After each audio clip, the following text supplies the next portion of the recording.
Ерхий сайдаа махны үн өсгөд та огцруулдаг. Одоо харин хүний амнаас алдсан сайдаа ямар арга хэмжээ авах вэ? Монгол улсыг 2026-аас 2030 онд хөгжүүлэх 5 жилийн үндсэн чиглэлийн 2-2 дугаар зүйлд гэр бүлийн эрүүл тогтвортой байдлыг дэмжих хүүхдийн хөгжил хамгааллыг шинэ шатанд гаргана гэж тусгасан байна. Тэгээ хүн төвтэй хөгжлийн бодлого хэрэгжүүлж байгаа энэ үед Баян-Хонгор аймгийн Зэвсэг түвшний 339 дугаар ангид байлдагч амнасаа алдсан ийм маш харамсалтай хэрэг гарлаа штэ. Тэгээ 2027 оны хөгжлийн төлөвлөгөөнд цэргийн албан хаагчдын аюулгүй байдал, хүний эрх, сэтгэл зүйн дэмжлэг, урьдчилан сэргийлэх тогтолцоог бэхжүүлэх ямар арга хэмжээ авахар тусгасан байна? Ямар зорилт байна? Тэгээ төрөөс хүн амын өсөлт гэр бүлийг дэмжих бодлого хэрэгжүүлье. Хүүхдийн хамгааллыг шин төвшөнд, шин шатанд гаргах юм зорилт тавьсан байж. Гэтэл өөр хүүхдээ цэргийн албанд эрүүл мэндийн үйлчлэг шинжилгээнд хамрагдаад эрүүл гэж батлагдаад явсан хүүхдүүд нь амнаас эрүүл мэндийн дороотолд ороод байгаа. Эцэг эхчүүдийн хувьд бол энэ бол маш том ихтгэл аюулгүй байдлыг суларсан ийм асуудал гэж. Тэгээ энэ бол батлан хамгаалахын яамд энэ салбарт чинь ер нь хяналт гэдэг зүйл байгаа мó? Хяналт байхгүй учраас энэ тэндгүү эрүүл саруул, айлын хүүгүүд эрүүл мэнд амнасаараа хохироод ирж шít. Тэгээ энэ асуудлыг яаж шийдэх чинь? Наран туяа гишүүний асуултанд хариулъя. За батлан хамгаалах салбарт буюу өнгөрсөн хугацаанд бол үнэхээр харамсалтай үйл явдал боллоо. Би үнэхээр их харамсаж байна. Батлан хамгаалахын салбарын бодлого үйл ажиллагаа алдаатай удирдлагын дарамт шахалт анги салбарын болон төрийн тусгай албан хаагчийн буруутай үйлдэлтэй холбогдоогоор тэр зэрэг хүү амиа алдсан хэрвээ тогтоодох юм бол хэн ч байсан хариуцлага заавал хүлээх ёстой. Үүнийг ус төржүүлж болохгүй. Батлан хамгаалахын салбарт бол өнгөрсөн жил орчимд бол маш олон ажлуудыг бол эхлүүлсэн үү гэвэл эхлүүлсэн. Өнгөрсөн хугацаанд бол батлан хамгаалахын салбар бол илүү сэтгэлтэй ажилласан гэж би бодож байгаа. Яагаад тэгэхээр сэтгэл зүйн хөдөлгөөнд бүлгүүд цэргийн ангиудад ажиллаж эхэлсэн. 10,000 орчим албан хаагч, хугацаа цэрэг болон тэдний гэр бүлд сургалтууд сэтгэл зүйн зөвлөгөө бол хийж эхэлсэн. Одоо бол хуулийн хяналтын байгууллагууд бол тэнд шалгалт хийж байна. Цаашдаа хяналтын тогтолцоогоо илүү сайжруулах бол зайлшгүй шаардлагатай байгаа учраас цэрэг айрмаа айдсаас чөлөөлөе гэдэг реформыг баталгаа хамгаалахын салбарт эхлүүлэх тодорхой үүрэг чиглэлүүдийг бол өгсөн.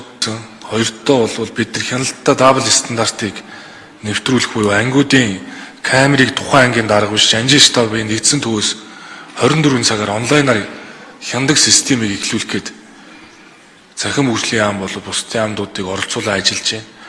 Гуравдугаарт бол хиймэл оюун технологи суурилсан шинэ аргыг би нэвтрүүлнэ гэдгийг танд бас хэлье. Чанга яригч яаралтай тусламж дуудах тэр улаан товч гэдэг арга хэмжээг бол авч хэрэгжүүлнэ. Тэгээ ер нь бол зөвхөн IQ биш EQ гэж нэрлэдэг л дээ.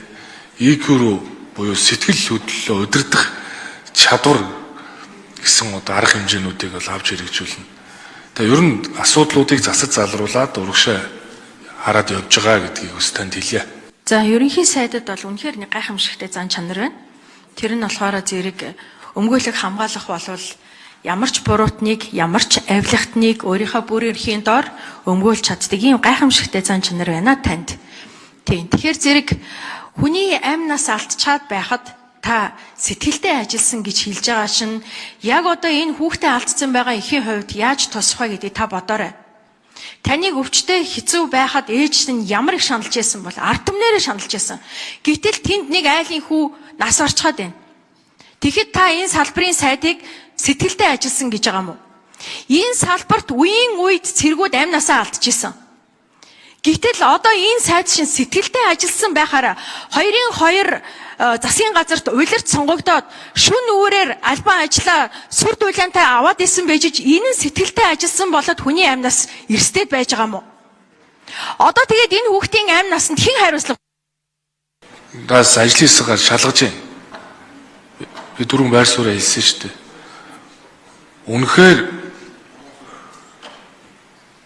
энэ батлан хамгаалахын салбарын бодлого үйл ажиллагаа алдаатай удирдлагын дарамт шахалт энэ анги салбарын болон төрийн тусгай албан хаагчийн буруутай үйлдэлтэй холбоотойгоор тогтоох энэ амнасаа алдсан дэр нь би шалгалт явуулж байна. Тийм учраас би хинтээж хариуцлага тооцно. Тэрэн дээр бол эргэлзэх зүйл байхгүй. Би хинтээж хариуцлага тооцно. Тэнд танил тал хэн байгаа нь үл хамаарна. Би зэрэг хүн амиа алдсанд үнэхээр их харамсаж байгаа. Тийм учраас би холбогдох чиглэлүүдийг өгсөн. Шаардлагуудыг би тавьж байгаа. Тэгэхээр цааш та нар ямар арга хэмжээ авах вэ гэдэг дээр нь 5 чиглэлийг хэлж одоо шахаж шаардаж ажиллаж байна. Та энэ асуудлыг бусад асуудалтай битгий ойлоо наарай гэж шүү. Та тэр хотмот дээр манай намын дотоод асуудал битгий ор юунд та их санаа зовтыг. Танд ер ичих нүүр гэж алгаа. Ерөнхий сайдаа. Ямар ичүүргүй юм бэ та? Би хүний амь насны тухай асууж байхад та яахаараа хотын дарга, улс төржил танаа намын асуудлыг яриад байгаа юм. Танаа намын асуудал надад ямар хамаатай. Хүний амь нас эрсчээд байна шүү дээ. Төдийгөөс үдийг хүртэл байнгын хүний амь нас эрсцээр ирсэн энэ салбар сэтгэлтэй ажилласан байдлаасаа ингэж явж байгаа юм уу? Ингээд дахин хүн үхээд байж байгаа юм уу? Энэ бол үнэхээр гутамшигтай байна. Та бол юусаа харамсаагүй байна. Одоо энд яах вэ гэхээр та нар зүгээр нэг төрийн албан хаагчийг тэнд нэг байсан хүнийг халаал тэгэл хаана энэ хэргийг. Шат шатанд энэ босоо тогтолцоотой удирдлагч нь өөрөө шат шатаараа удирдах чадахгүй байгаа болоод өнөөдөр хүн өгч байгаа юм биш үү? Энд тэр хотын даргач нь байна уу? Танаа Монгол ардын нам надад ямар хамаатай. Би энэ үрээ алдсан их хүний өмнөөс энд би үзэл бодлоо үг үзлээ ард түмний үгийг хэлж гин. Би тэгээд наад Батлан хамгаалахын салбарынд та нар яагаад энэ сэтгэлдээ нь ажиллахгүй байгаа юм бэ?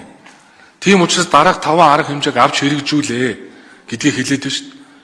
Тэр цэргийн анги дээр байгаа камерыг яагаад тэр зөвхөн дарга нь хянаад байна? Нэгдсэн удирдлагын системтэй болго. Би холбогдох үүргүүдийг өгөөд арга хэмжээнүүд авч штэ.